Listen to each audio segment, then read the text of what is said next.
we talked about losing or giving up of electrons is called oxidation. Gaining of electrons is called reduction. Okay? So the ability to pull electrons or gain electrons is measured by what is called electronegativity. It is the affinity that an atom has for electrons, meaning the higher the affinity, the more power or the you get to pick the electron when you are competing with somebody else. Okay, so that increases when you go from left to right and bottom to top, and of course you won't include these. Your topmost electronegative atom is fluoride, followed by oxygen, chlorine, and nitrogen. Those are the top four. If you want to get more, you can look up any other book. Okay? I just happened to pick just the top four. So it is represented on a 4-point scale.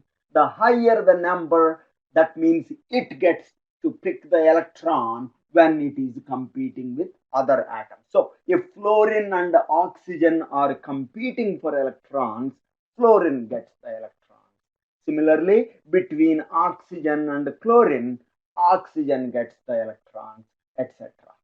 Okay, that is referred to as electronegativity, and the higher electronegative atom gets to get the electron first. Okay, the other one referred to as ionization potential. This is the energy required to pull an electron from an atom. How much energy do you need to pull? So the smaller this energy, that means the easier it is to get the electron out. In other words, if you are in the periodic table, these atoms will have smaller ionization potential, meaning they are willing to give the electron very quickly with very low energy. Okay, this is also represented on a 4-point scale, and within a period of elements, within a period of elements,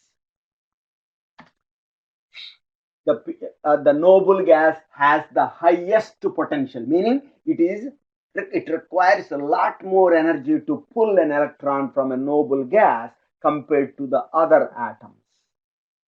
So if you are pulling two electrons from the same atom, the first one smaller energy, second one more, third one little more, like that. It increasingly larger amounts of energy required to pull subsequent electrons.